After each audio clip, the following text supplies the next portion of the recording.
Hey everyone, this is Alex Milstein. I'm the editor-in-chief of Betting News Now, and this is Bet Ed Now, bite-sized bits of betting industry knowledge. Today, my guest is Chris Reinken. He is the owner of two-store retailer Mattress Now, and he's also a sales rep for Puffy. With decades of experience in the industry, he's going to talk to us today about the Be-Back bus and how consumer shopping has changed. He also gives some advice on how you can implement new ways to reach out to customers and make sure that you follow up with them, even if they didn't buy. Now, Chris, do you have any advice for retailers? Reality is there's still always basics in like I use sports a lot as analogies, as my hat would tell you. At the end of the day, we also change, for example, in the NFL, they used to block straight up, right? Or you would block to a hole, right? You would block a 2 or a 4 hole. And then came the spread offense, and now you're doing what's called zone blocking, which is a very different method of blocking and a different result for the running back. So we do tweak and we do change, right? And we do that based on, really sometimes how we get to be more stewards of the game, I guess it's called, right? But at Yeah. the end of the day, in sales, there's basic fundamentals like closing the deal and, presentation and all these basic fundamentals. It struck me as today's consumer is a lot smarter than they were because of the cell phone. You Mhm. can't just necessarily wing it and expect to get good results because they can check you right in front of your face, right? Basic fundamentals of sales hasn't changed, but I will Mhm. say when I was growing up, it was always about close, close, close, close, close, close. Okay, of course we still want to close. Of course we still want their money, right? I mean, and we want them to buy from us, right? Mhm. I think in today's environment, we had to change that, right? We have to change our approach. We have to be more competent than we were before. I mean, not that you didn't have to be competent before, but you have to really hone in your craft, right? You have to really have a good skill set when it comes to being knowledgeable about what's going on in the industry, right? This isn't going to be something that somebody acquires overnight. Somebody brand new going into mattress firm is going to get taught how to sell, but they're not going to have a lot of the back end stuff like I 30 years of my experiences have, right? Or somebody with 10 years or 5 years even. But what I've noticed in the last year and a half in the Briar Creek store where I hang my hat on the weekend Mhm. is I think a concept that was kind of learned a little bit from a friend of mine who was explaining to me how Sleep Number does their system. And then I don't know if they still do it this way, but basically if somebody leaves, right? Now they put a lot of pressure, don't get me wrong, but if somebody does walk on them, then they're to reach out they have X amount of touch points they're supposed to make, right? Mhm. They've got to take, let's say, okay, within 10 minutes, you need to send them a thank you text. Within 2 days, you need to follow up with them and see where they're at. So they have this little game plan. So I was told.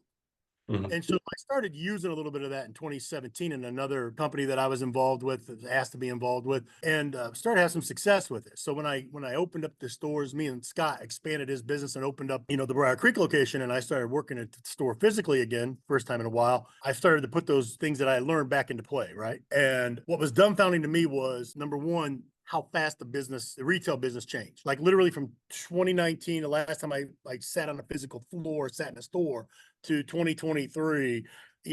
Scott, my business partner, Scott Green, as you know, but we were talking, and he's like, "Look, man, things have changed a lot, even in the last 4 years. That people are going to have their cell phone out in front of you. They're going to be watching. They're going to be checking. He's giving me some. I'm like, yeah, I get it.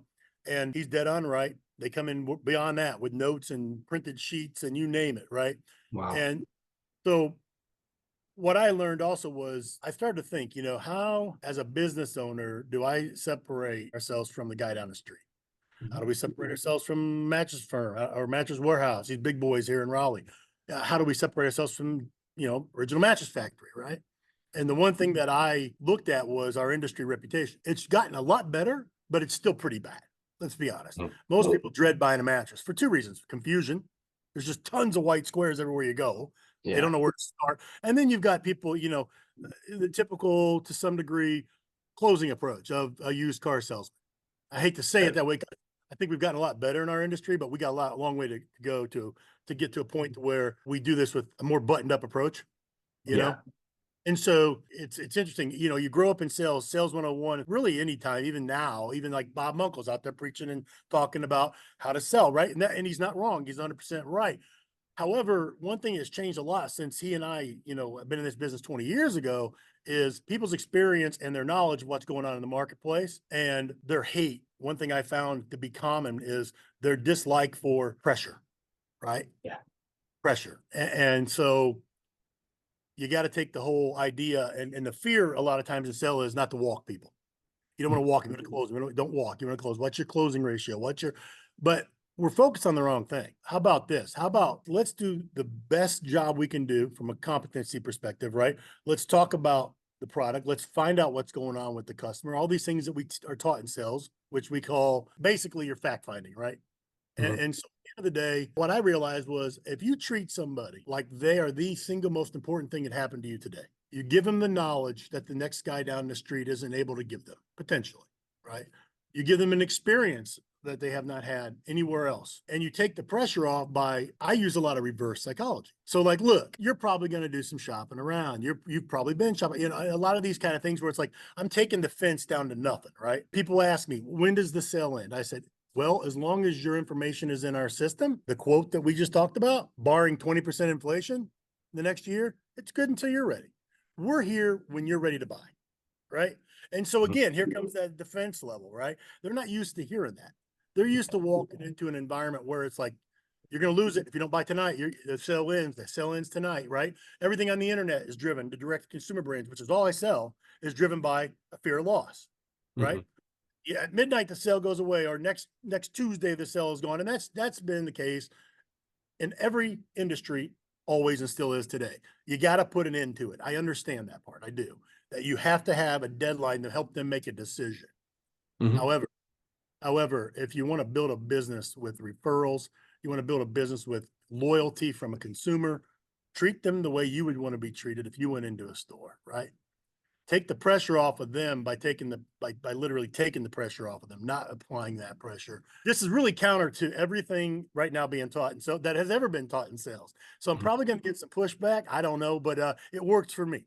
I'll give you some perspective. Last year, when I was doing some numbers, I think we did between 400,000 to 500,000 in second, third visit business. Wow. That's unbelievable. That was nothing you would ever discuss even 10 years ago. You would be like, no, no, no, you get one shot. The B bag bus comes around one time, right? Meaning you got them now. This is your only chance. Mhm. Not true. It's just, and maybe it's just my perspective, but I can tell you the other day on Saturday, for example, I had a customer come in with a quote from July 23rd, 2023. Is this still good? I looked at it and I said, it sure is. I go, we want to go ahead and get that. Right now, how did I keep that person engaged over, especially the first 2 or 3 months after they left? I would check up occasionally. I would keep a stack of everything I didn't write, quote wise, I didn't buy. And every so often, I would reach out to them via text and just say, hey, how's it going? How was your mountain vacation? Put some Mhm. personal touch on it, right? Whatever. It's not just about the mattress. It's about them too, right? And then I would just say, how you doing? How's it looking? Are you still in the market for a mattress, right? Mhm.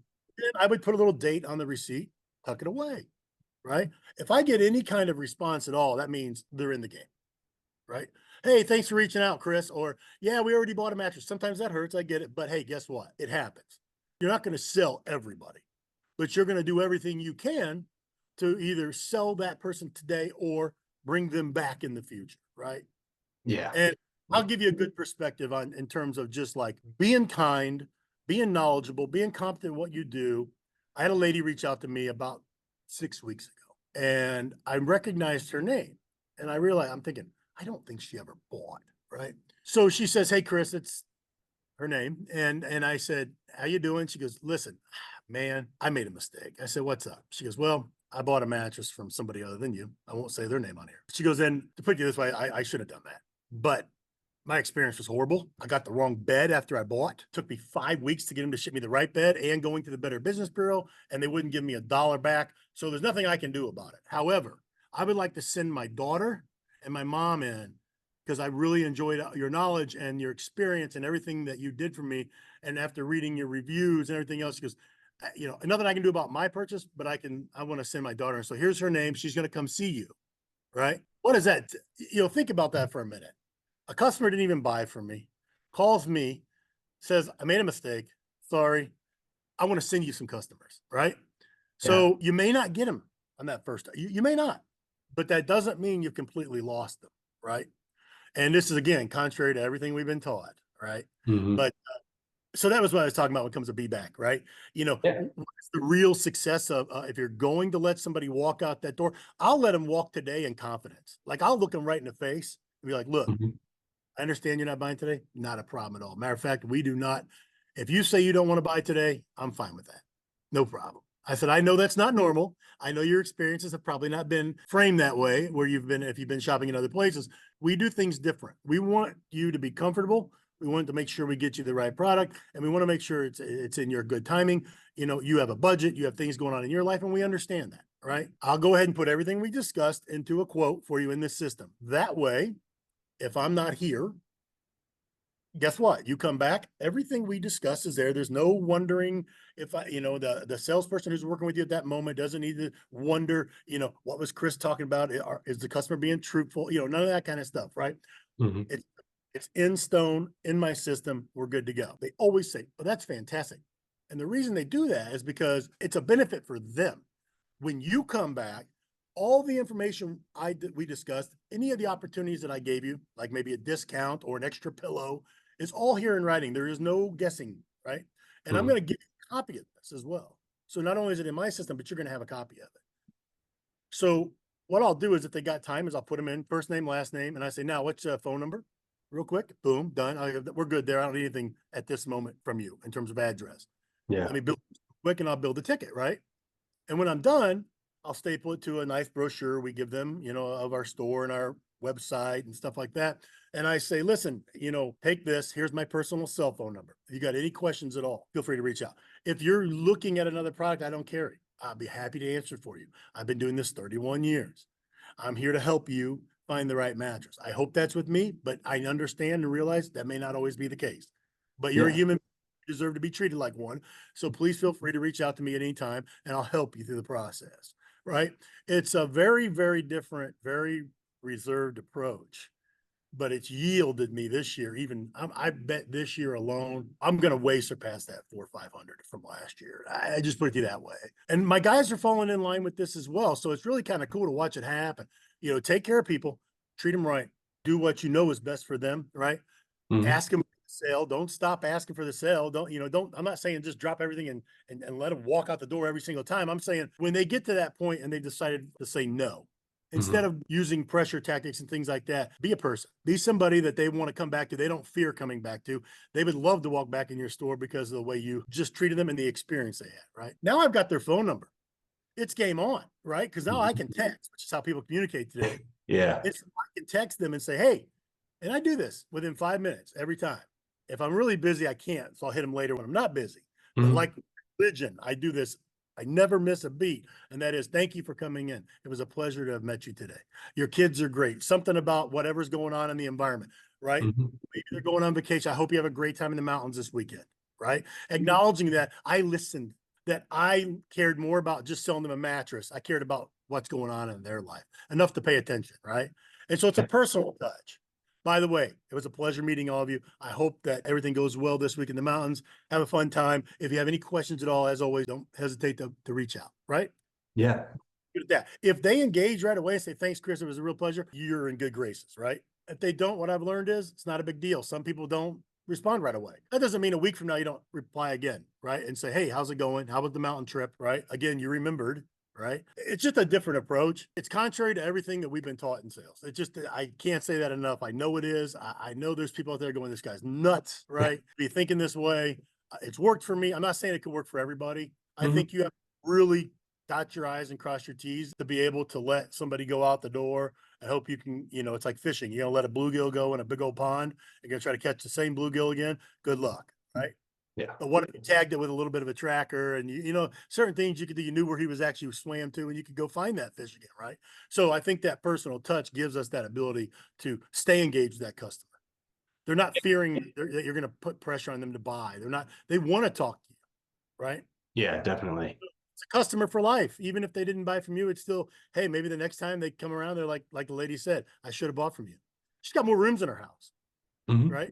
So There you go. that's nuts. Hasn't hurt me yet, but again, contrary to everything we've been taught, but Yeah, I think that's great. I think thinking outside the box is something the industry as a whole, can really do more. And like you said, it might not work for everybody, but it is an approach that can work for a lot of people. So, it might be worth a try, especially if you are losing those be back customers. Like you said, times are changing. So, it's a little bit of a different story. I agree. And the interesting part is, and this isn't a dig on big corporations at all. It's just a fact. And that is, when you take 2 or 3 weeks to train somebody to come work at, say, Mattress Firm, Mattress Warehouse, Rooms Ago, these big companies, some of them have unbelievably in-depth training, right? And some of them have average training, whatever, doesn't matter. What they've got to teach these people to do, because this is the end game, is to sell people. Yeah. And so if what gets lost in translation, and what happens when a sales associate is reminded their job is to, in order to make money, you got to sell, right? And so what do they take away from that? A lot of times they're doing everything they can to try to close that customer. They're focused on closing the deal as opposed to helping the customer. And that's because of the scale, right? It's 2,500 stores, 6,000 people working there, 7,000, whatever it is. How do you you got to get back to basics and give them a fundamental format, right?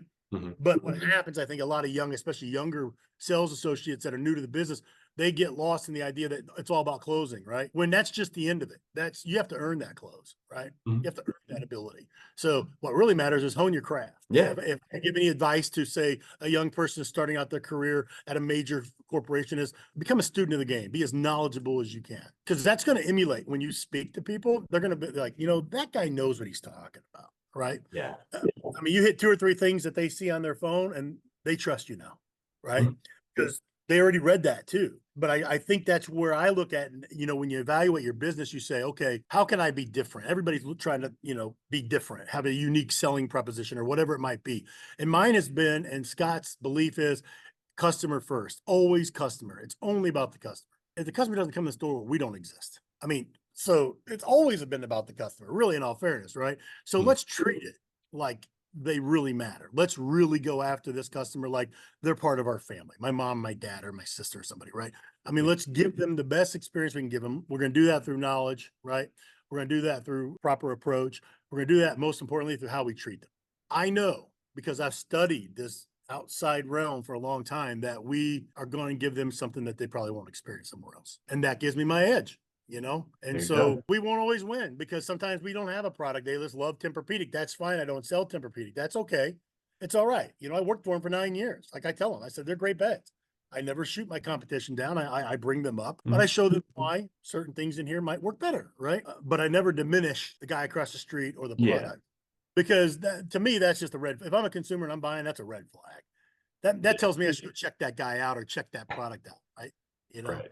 Well, thanks so much for taking the time today, Chris. It was really great hearing all of your insights. Thank you very much. It was a pleasure. Always great talking with you, Alex.